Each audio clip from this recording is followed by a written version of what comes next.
जरा सोचिए, इस गहरे, अनंत, रहस्यों से भरे अंतरिक्ष के बारे में। ये ब्रह्मांड आखिर है क्या? इसकी असली हकीकत क्या है? आज से कोई 5000 साल पहले बिल्कुल यही गहरा और रहस्यमयी सवाल पूछा गया था। एक ऐसा सवाल जो इंसानी सोच की सारी हदों को चकनाचूर कर देता है और एक ऐसा रहस्य खड़ा करता है जो मन में एक अजीब सी हलचल पैदा कर दे। आज की इस खास चर्चा में हम एक ऐसे बेहद प्राचीन और क्रांतिकारी ग्रंथ की गहराइयों में उतरने वाले हैं जो इंसानी चेतना की सीमाओं को पार करने का दावा करता है। इसे विज्ञान भैरव तंत्र कहा जाता है। देखिए, ये कोई मामूली किताब बिल्कुल नहीं है। ये तो इंसानी मन के जटिल तालों को खोलने वाली चाबियों का एक पूरा का पूरा विज्ञान है। तो शुरुआत करते हैं इस ब्रह्मांडीय पूछताछ से, जहां देवी कुछ ऐसे सवाल पूछती हैं जिनका कोई सीधा उत्तर नहीं है। हे शिव, आपकी वास्तविकता क्या है? रूप के पार ये जीवन क्या है? अब ध्यान देने वाली बात यह है कि ये सवाल किसी आम वाद विवाद या डिबेट में नहीं पूछे गए हैं। देवी शिव से कुछ ऐसे परम प्रश्न पूछ रही हैं जिनका जवाब देना इंसान की तार्किक बुद्धि के बस की बात ही नहीं है। जरा कल्पना कीजिए, जब प्रेम अपनी चरम सीमा पर होता है तो सामने वाले का भौतिक रूप एक अनंत गहराई में खो जाता है। देवी बिल्कुल उसी अथाह, रूप रहित शून्यता के सामने खड़ी होकर ये सवाल पूछ रही हैं। चलिए अब इस बात की थोड़ी गहराई में चलते हैं। इस ग्रंथ का सबसे चौंकाने वाला पहलू पता है क्या है? वो ये कि ये कोई दार्शनिक या फिलोसॉफिकल सिद्धांत है ही नहीं। तंत्र का असल मतलब होता है तकनीक या कोई विधि। सच कहें तो ये पूरी तरह से एक विज्ञान है। ये कभी नहीं पूछता कि ये ब्रह्मांड क्यों है, बल्कि इसका सीधा सा फोकस इस बात पर है कि परम सत्य तक कैसे पहुंचा जाए। ये पूरी तरह से विशुद्ध प्रयोग यानी एक्सपेरिमेंट की बात करता है।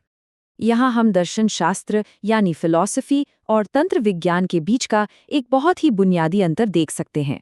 दर्शन शास्त्र को सिर्फ हमारी बुद्धि की जरूरत होती है। ये बस क्यों पूछता है और इंसान को बिल्कुल वैसा ही छोड़ देता है जैसा वो पहले था, कोई बदलाव नहीं।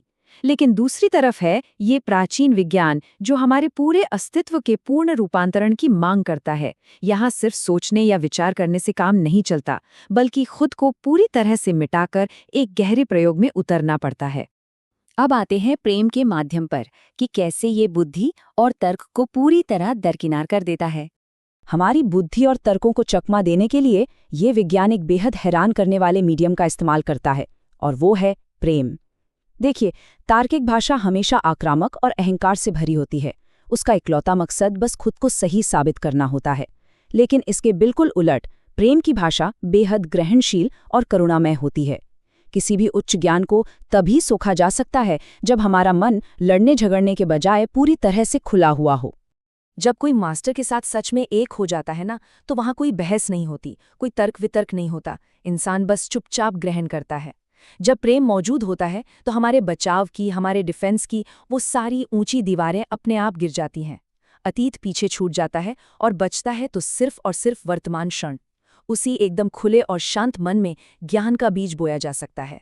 कोई तर्क नहीं, कोई लॉजिक नहीं, बस एक गहरी शांति और ज्ञान को अपने भीतर सोख लेने की प्रक्रिया। चलिए आगे बढ़ते हैं और बात करते हैं संदेह करने वाले मन से बचने की। ये संदेह की बीमारी आखिर है क्या? यहीं से इंसानियत की सबसे बड़ी बीमारी हमारे सामने आती है, और वो है हमारा संदेह करने वाला मन। दार्शनिक जवाब यहाँ पूरी तरह से बेकार हैं, क्योंकि मन उन पर भी शक ही करेगा। असली समस्या ये नहीं है कि मन संदेह करता है, बल्कि सबसे बड़ी और चौंकाने वाली बात तो ये है कि मन ही संदेह है, माइंड ही डाउट है। इसलिए इसका समाधान सवालों के जवाब ढूंढने में बिल्कुल नहीं है, बल्कि खुद उस मन को ही जड़ से विलीन कर देने में है। देवी भी बिल्कुल यही कह रही हैं। वो कोई बौद्धिक या इंटेलेक्चुअल जवाब नहीं ढूंढ रही हैं। वे तो सीधे तौर पर अपने मन के रूपांतरण की मांग कर रही हैं। उनका ये कहना कि मेरे संदेह दूर करें, दरअसल इस बात की पुकार है कि इस सवाल पूछने वाले मन से ही हमेशा के लिए छुटकारा दिला दिया जाए। अब हम एक ऐसे हिस्से पर आते हैं जो काफी विवादित हो सकता है। एक अमोरल प्राचीन औषधि जो अपराध बोध और पाप के कंसेप्ट से बिल्कुल परे है। यहीं से इस ग्रंथ का सबसे रैडिकल और क्रांतिकारी हिस्सा शुरू होता है। ये पूरी तरह से अमोरल है। इसका मतलब है कि ये आधुनिक समाज की नैतिक अनैतिक बहसों से पूरी तरह बाहर है, एकदम एक असली दवा की तरह। देखिए, कोई भी दवा कभी ये नहीं देखती कि बीमार इंसान कोई महान संत है या कोई चोर। वो बिना किसी भेदभाव के अपना काम करती है। तंत्र भी इंसान की इस आध्यात्मिक बीमारी का बिल्कुल इसी निष्पक्ष तरीके से इलाज करता है। यहाँ सोर्स मटेरियल में धार्मिक उपदेशों की कड़ी आलोचना की गई है। इसमें बताया गया है कि लोगों से उनकी प्राकृतिक भावनाओं को जबरन दबाने की मांग करना, जैसे ये कहना कि गुस्सा मत करो, बिना कोई सही तकनीक दिए बहुत खतरनाक हो सकता है।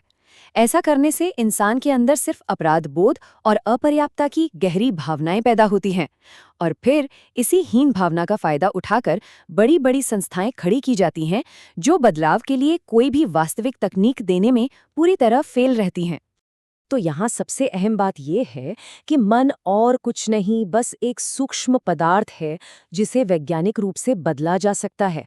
क्रोध या लालच सिर्फ एक अशांत मन के लक्षण है। इसके लिए किसी भी तरह की मान्यता या बिलीफ सिस्टम की बिल्कुल जरूरत नहीं है। बस उस अशांत मन की अंदरूनी संरचना को एक तकनीक के जरिए बदल देने से बाहरी लक्षण अपने आप जादुई तरीके से बदल जाते हैं। और अब वो क्षण जिसका हम इंतजार कर रहे थे, द मास्टर कीज, रूपांतरण के वो अचूक तरीके। अब हम इस चर्चा के उस चरम बिंदु पर हैं जहां शिव उस संदेह करने वाले मन को साफ करने की अचूक विधियों का खुलासा करते हैं। और जानते हैं वे विधियां कितनी हैं? कोई एक या दो नहीं, बल्कि पूरे 112 तरीके। इंसानियत के पूर्ण रूपांतरण की 112 मास्टर कीज, जो पिछले 5000 सालों से बिना किसी बदलाव के बिल्कुल वैसी की वैसी मौजूद हैं। ये 112 विधियां अपने आप में एक सार्वभौमिक यूनिवर्सल तकनीक है। ये हर संभव प्रकार के मन के लिए डिजाइन की गई हैं और किसी भी विशेष धर्म या संप्रदाय से नहीं बंधी हैं।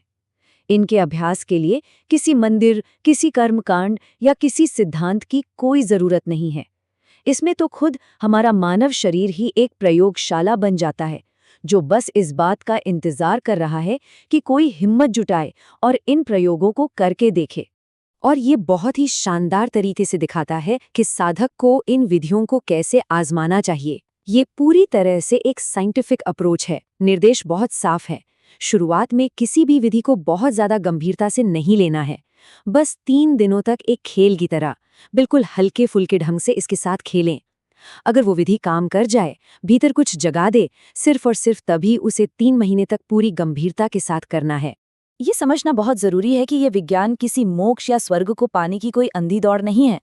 अगर कोई किसी स्वर्ग के लालच में आकर अपनी बुरी आदतें छोड़ता है, तो वो तो सबसे बड़ा लालची हुआ ना। लालच की पराकाष्ठा। यहाँ मकसद कुछ पाना या किसी चीज पर कब्जा करना नहीं है, बल्कि सिर्फ एक तकनीक का इस्तेमाल करके उस मन के पूरे ढांचे से ही बाहर निकल जाना है। अंत में ये पूरी चर्चा हमें एक बेहद बेचैन कर देने वाले सवाल पर लाकर खड़ा कर देती है।